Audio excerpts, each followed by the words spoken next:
Welcome to the Motormouth YouTube channel. I'm Zach. I'm Andrea. And this is Questions, Coffee, and Cars 168. How do you get a question in? Follow along on Instagram at motormouth_Andrea. Every Sunday morning I put a post out asking for questions. Once we gather them, the post is deleted and we start the show. Time now for Questions, Coffee, and Cars. Your questions from Instagram. Are there any reliable SUVs under $50,000 that ride as soft and smoothly as the new Camry? Camry is good, that new one, isn't it? We did enjoy it. So what is this? Read that again. Well, under 50,000. What is it, an SUV? Yes, an SUV under 50,000 that ride as soft and smoothly as the new Camry. So that's a tough one because, as we all know, vehicles have gone up in price a lot. Now, if this is US dollars, then your money will go further, of course. But I guess we'll go with Canadian dollars. And I think that's a tough one because you've added reliability in there too. So I actually wanted to say Buick. They've got really a softer kind of suspension. And their vehicles are priced well. I think that Chevrolet does a really good job with calibrating their suspension as well. But yes, those two brands can have problems. However, they have gone up top for reliability in some reports. What about Lincoln? I was going to say the Lincoln Corsair has a really nice suspension. But if it's Canadian, it's not under 50,000. That's the problem that you have. Like, I can't even push you into Lexus unless you were to get something like the UX hybrid, which is tiny. So that really is a tough one on that budget. Now, if you do or if you are using American dollars at $50,000, then that just opens you up to so many more options, from Volvo to even that new Mercedes-Benz GLC, some more options there. Okay, so what you want to do is try them, first of all. And the other thing is, you want to go for the smallest wheel available on the car. So wheel sizes typically start, for most SUVs, 16 inches all the way up to 20, 21 inches. And the Cadillac we had last week was 24-inch wheels. 33-inch tires. 35-inch. 35-inch tires. Somebody actually wrote back, because we said in the video how much do the tires cost. They looked it up. It was like $900 a tire. God. $900 a tire. Why? Okay, so back to my point is, so the smaller the wheel, that's not, or you know, not the tire, the wheel gives you a thicker sidewall on the tire. And that's your first line of suspension compression that's going to smooth things out. So a smaller wheel with a bigger sidewall tire will give you much more comfort. And then you get into the suspension and the chassis and how the rest of it is put together. I'm going to tell you right now, I truly believe that one brand that does excellent suspension calibration for mainline cars is Chevrolet. Yeah. And you'd be shocked when you drive one that they're really quite comfortable. For sure. I mean, just so well done. So definitely consider maybe something like the Buick Envision. I think that you would really like it. And it has very high quality scores. Very high. Any idea when the IONIQ 9 will be released in Canada now that it's had its premiere in Montreal? Well, the IONIQ 9 is supposed to be arriving in the spring. So I would say anytime now. Usually when you see them at auto shows, then they're coming shortly after. So I'm thinking springtime.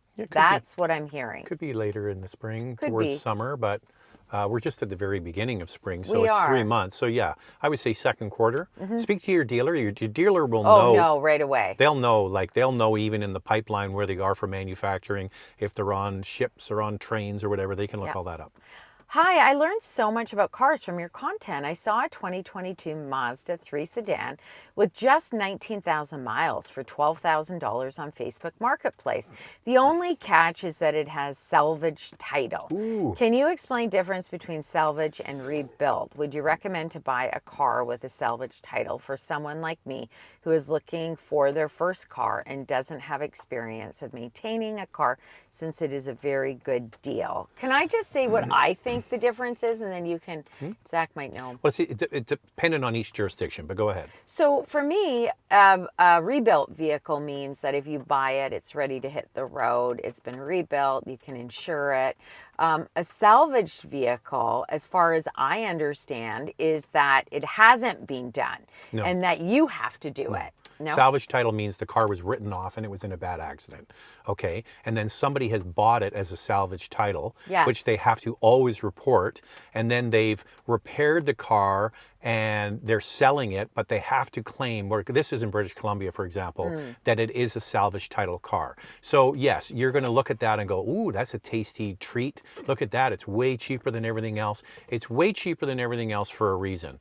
It's a salvage title car, which you are going to have to report when you go to sell it, that it's a salvage title car. It will always be worth less than everything else. So, has it been repaired properly? Did some guy do it in his back laneway? I don't know. Right. Sometimes cars are written off for reasons the insurance company doesn't want to fix them. Doesn't mean they can't be done. I personally would never buy a salvage title car. It's interesting, though. I would think that, we had a friend who got in an accident. They had an old 4Runner.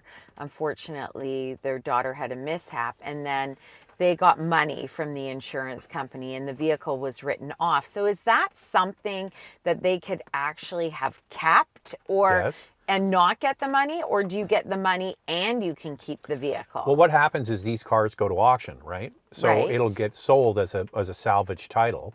So someone will look at it and go, well, I can probably fix that car. Like there's a lot of shops that can do repairs cheaper than, some of the other shops. And they think to themselves, okay, this car's worth this. I can put this much money into it and I can still sell it on Facebook Marketplace. First of all, Facebook Marketplace can be a cesspool of scammers. Yeah. And just got to be careful. Yeah. But yes, there can be cars that were salvage title that were repaired well and are just fine, but you just don't know that. You don't have the education to go and look at it.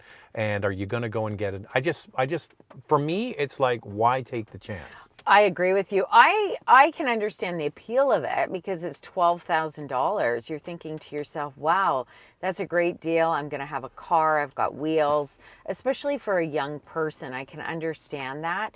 But as Zach said, you just don't know how it's repaired. But I go back to saying, if you get in an accident and the vehicle's written off, and in our case with ICBC, that's our insurance corporation, can you keep the vehicle and still get the write-off money? Or if you keep the vehicle, you don't get it? That's what I'm curious about. You can get the money, you can take the money, and then you can buy the vehicle. Oh, so they won't let you keep the vehicle and give you the money. No, you don't get both, Andrea. You can then buy the car. But sometimes, especially with an older car, and they want to write it off because if, you're going to buy, all the parts from the dealer and so on, there can be a way to repair them that if it's not too bad, that it can be done. So I'm not saying that there are all salvage title cars or you run away from, because some might be good. It's just that you don't know. You just don't know. It's just a roll of your 12 grand and see if it works out. But when you go to sell it, you're never going to be able to run away from the fact it's a salvage title. I'm just curious if it is a salvage title and you got in an accident. I'm just talking to say I got in an accident with this vehicle, knock on wood, that's not going to happen. And then they said, well, you can buy it back for this much with your money. I don't think we would ever do that. I mean, I wonder what the cost of that would be to buy it back. Like this Mazda 3, I'm just so curious about this. This Mazda 3 is $12,000. It's a 2022 model. That's way too cheap. That's so cheap. Like what happened there? And what did the person buy it for and then selling it for? So I don't know. We wouldn't buy a salvage vehicle. So it's really up to you. Keep your money, keep saving. Not a question, but I just wanted to let you all know I finally got all those recalls done on my CRV hybrid.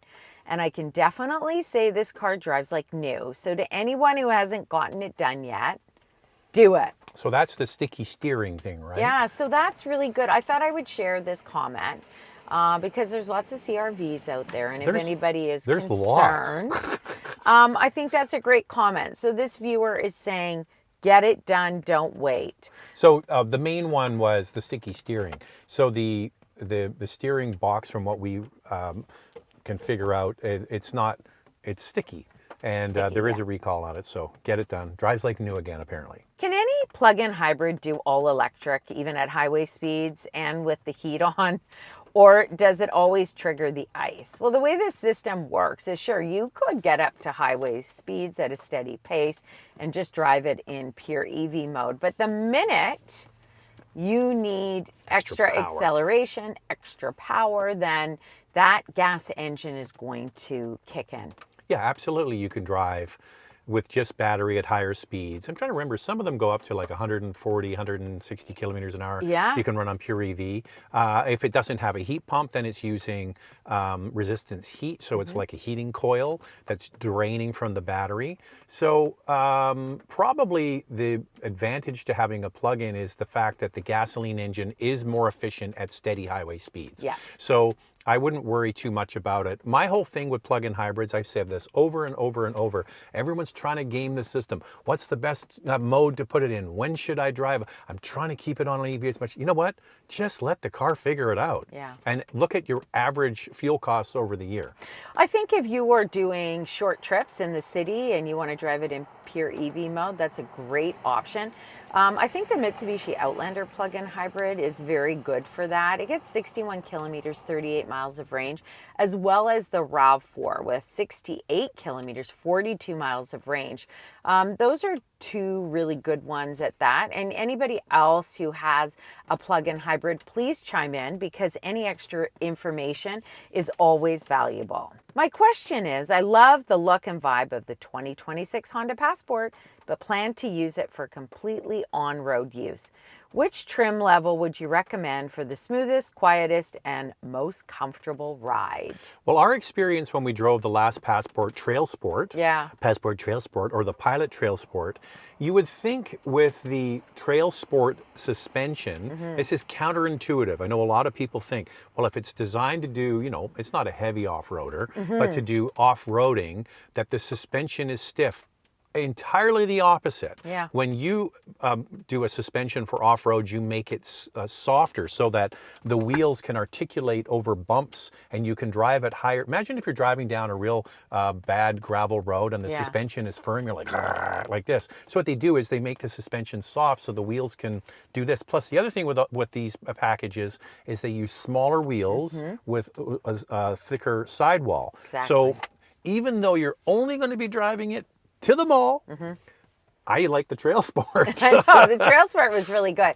Now, we haven't driven the 2026 model. We can only talk about the 2025. Hopefully, it's going to arrive here. We were invited on this event, but we couldn't attend. Unfortunately, we had a conflict. It was in Puerto Rico. That's a long way from Vancouver, friends. Puerto Rico is a long way from here. We couldn't make that one, but we look forward to driving it. But I agree with Zach. You know, the TrailSport model really ate up those imperfections in the road. Now in Canada, from what I see online, there's only 2 trims available. So you're limited. In the US, there are more trims available for the 2026 model year. I think that you've got to get in it and you've got to drive it yourself. I know it's difficult when you go to dealerships because they typically only have maybe 1 trim available for you to test drive. But once we drive it, we'll be limited as well to the trim that we get here. Not sure, probably the top It'll be trim. the TrailSport. Yeah. Here's the thing. I know you're kind of worried about the image of driving an off-roady kind of vehicle and not driving it off-roady. Yeah. I got a news flash for you. Don't get hung up on that, because I don't know where you live, but in this city, there are Mercedes-Benz G-Wagons everywhere. Defenders. Yeah. The G-Wagon was built for the Shah of Iran in 1979, and then went on to have continues to have a long history for military use. It's a truck with 3 locking differentials to go up the side of mountains and down the other. Yeah. That's what it was designed for. And with the new ones at $250,000, nobody's taking it off-road. No one. And Zach actually saw a 4Runner recently. Oh my goodness. It was all decked up with off-road type equipment, and you know that thing has never gone off-road. It's just people really love the look. And you know, Nissan and Infiniti, they actually said that they're coming out with models that give the vehicle the look, may not be off-road capable, but it's what people are looking for. They love that rugged design. Couple of trends for SUVs over the last 25 years. People love the rugged look. Yeah. They love looking like they could go anywhere. But you know, the other side of that, to your question, they love a smooth, comfortable ride. Yeah. So when SUVs first kind of, wait for the big tractor to go by. Oh my goodness. Construction at the end of our street. At the end, yeah. So people love the smooth, comfortable ride. So when SUVs really took off in the 90s with the Explorer, we had the 4Runner, we had the Pathfinder, and then a whole bunch of others came in the 1990s. They built them to be trucky. Yeah. But as time has gone by, consumers have said to them, yeah, we like the look, but we like it comfortable. For sure. Want a smooth, comfortable ride on a road trip. But you never go off-road. Love your show from down here in Memphis, Tennessee. Oh, we had fun in Memphis. When you've bought new cars over the years, how willing were you to compromise on the optional equipment? I ask because we just bought a 2025 Sienna, even though it has an entertainment system I did not want and lacked a couple of items I would have liked. We cave because of impending tariffs and tight supply. Are we normal or weak-minded? You're 100% normal. I think that people have to compromise, whether it has to do, in your case, with tariffs And availability.